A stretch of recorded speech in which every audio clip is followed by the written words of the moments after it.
96 घंटे के बाद क्या हमास होगा दफन? इजराइल और हमास के बीच बंधकों की रिहाई पर समझौता हुआ है, जिसके तहत इजराइल कल सुबह से 4 दिन का युद्ध विराम करेगा। बदले में हमास 50 बंधकों की रिहाई करेगा, लेकिन दावा यह है कि युद्ध विराम के बाद इजराइल हमास विनाशक हमले करेगा, क्योंकि गाजा में नए टैंक और बुलडोजर पहुंचने शुरू हो चुके हैं, जिससे हिजबुल्लाह भी डर गया है और सीज फायर का ऐलान कर रहा है। उधर अमेरिका ने हूती के खात्मे का प्लान तैयार कर लिया है, तो हमास के खात्मे का प्लान तैयार है और हूती के खात्मे का प्लान भी तैयार कर लिया गया है।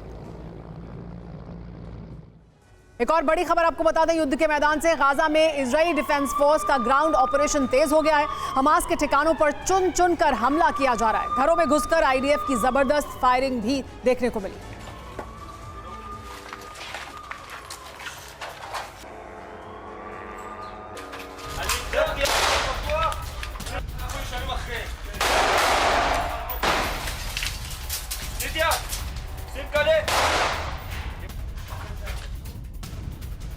और इस बीच गाजा में इजराइल की एयर स्ट्राइक हुई है। हमले के बाद गाजा में जबरदस्त तबाही मची है। गाजा में इमारतें खंडहर बनती नजर आ रही हैं। ये देखिए, ताजा हमलों के बाद जो बची कुछ इमारतें थीं वो भी कैसे ध्वस्त हो चुकी हैं, जमींदोज हो चुकी हैं। इन हमलों के बाद इन तस्वीरों को देखकर आप अंदाजा लगा सकते हैं।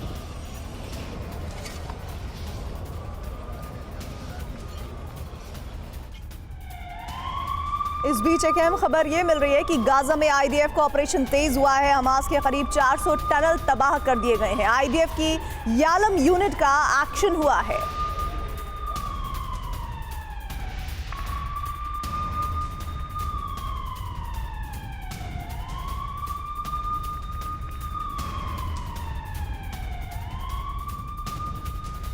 एक और बड़ी खबर यह कि सीज फायर शुरू होने की टाइमिंग की जानकारी मिल गई है। कल सुबह 9:30 बजे से सीज फायर शुरू होगा।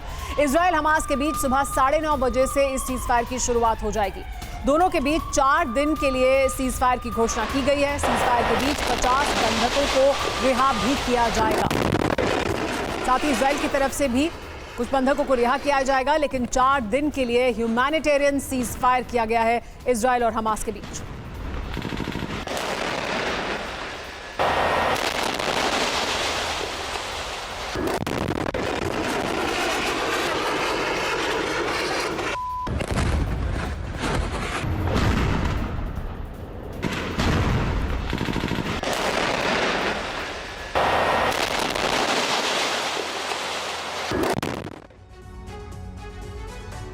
लेकिन क्या है बंधकों की रिहाई का रोड मैप? आइए ये आपको बताते हैं। बंधकों की रिहाई का रोड मैप क्या बनाया गया, देखिए ये जानकारी हमारे पास है।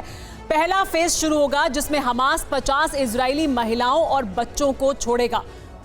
जी हां, और दूसरे फेज में अतिरिक्त 10 बंधकों की रिहाई पर 1 दिन का युद्ध विराम होगा। यानी फेज बाय फेज ये युद्ध विराम चलेगा। 10 बंधक छोड़े जाएंगे, फिर 1 दिन की राहत दी जाएगी। जी हां, देखिए उसके अलावा इजराइल 150 फिलिस्तीनी कैदियों को भी छोड़ेगा। यानी 50 बंधक छोड़ने के बाद 150 फिलिस्तीनी कैदियों को छोड़ा जाएगा। इजराइल हर रोज 300 ट्रकों को मिस्र से गाजा में प्रवेश की अनुमति देगा, जिनमें राहत सामग्री पहुंचेगी गाजा तक। बिल्कुल, और माना जा रहा है कि हमास ने जो अपील की थी उसे इजराइल ने माना है और इसके तहत गाजा के लोगों को भारी तादाद में मदद सामग्री पहुंचाई जा सकेगी। तो ये एक बड़ा पॉइंट निकलकर सामने आ रहा है इस पूरी डील का। अब आपको बताते हैं कि बंधक संकट सुलझने की इनसाइड स्टोरी दरअसल है क्या, कैसे सुलझा बंधक संकट। इनसाइड स्टोरी ये रही आपके सामने। 7 अक्टूबर को हमास ने 240 लोगों को बंधक बनाया। व्हाइट हाउस ने कतर से बातचीत की, कतर ने मीडिएशन किया इस मामले में।